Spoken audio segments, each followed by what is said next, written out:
सिद्धि की शादी के बाद वो ससुराल चली जाती है। पीछे रह जाती है भाभी रानी। सिद्धि के ससुराल जाते ही भाभी कहती है, अरे वाह जी वाह, सारे कपड़े मेरे। हाय रे पैंट, अरे वाह वाह, मजा आ जाएगा। अरे ये सिद्धि की अलमारी के सामने खड़े होकर क्या बड़बड़ा रही है? जाकर देख मेहमानों को विदाई की मिठाई मिली कि नहीं।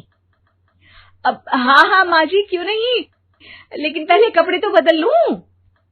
अब रानी आ जाती है सिद्धि के उन कपड़ों में जो वो ससुराल जाने से पहले घर छोड़ जाती है। अरे रानी, कुछ दिन रुक जाती। अरे ये तो सिद्धि बिटिया को मैंने ही दिया था, बड़ा ही फबता था उस पर, तुझ पर तो कुछ खास नहीं लग रहा। अब वो ना मेरे सारे कपड़े गीले थे तो सोचा पहन लूं। वैसे भी सिद्धि को कौन सा दिन पुराने आउटडेटेड कपड़ों को पहनना है। वैसे भी ये सूट तो मैंने तभी पहना था, वैसे खास है भी नहीं ये।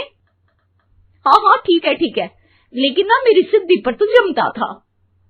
सारे मेहमान चले जाते हैं और सिद्धि ससुराल से मायके पहली बार आती है। अपना घर, अपना कमरा, अपनी अलमारी।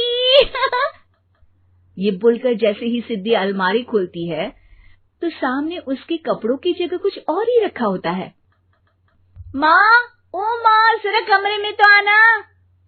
सास और रानी वहां पहुंच जाते हैं।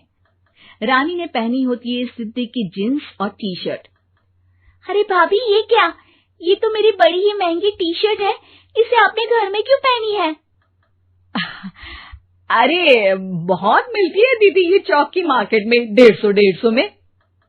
ओ भाभी प्लीज, ये एरोपोस्टल है, 2000 की एक टी शर्ट। ओहो, 2000 में तो दीदी 4 साड़ी आ जाए। अब क्या बोलूं? भाभी, ये मेरी अलमारी में छोटू के कपड़े, तो मेरे कपड़े कहाँ हैं?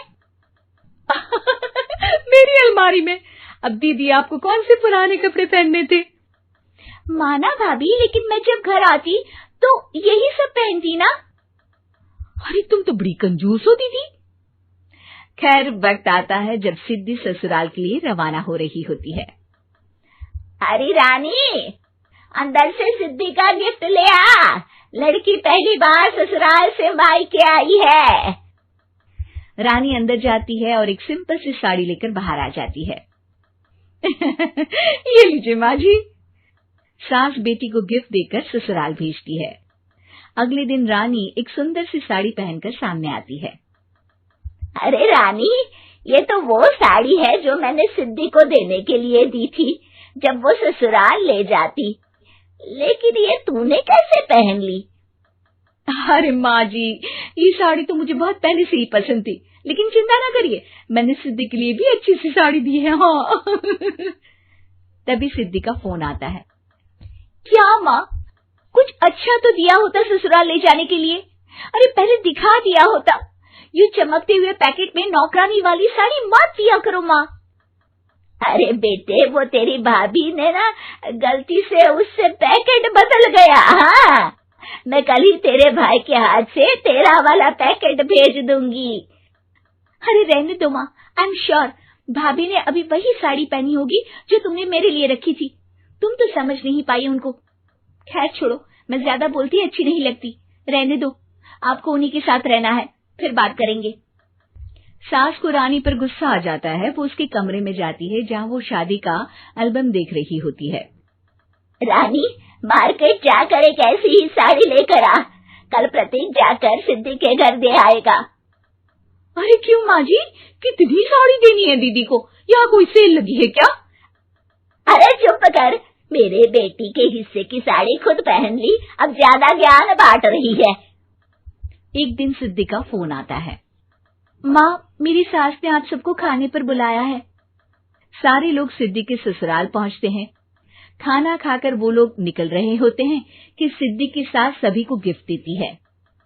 अरे बहन जी, बेटी के घर का खाना खा लिया, यही बहुत है जो आप ऊपर से गिफ्ट भी दे रही है।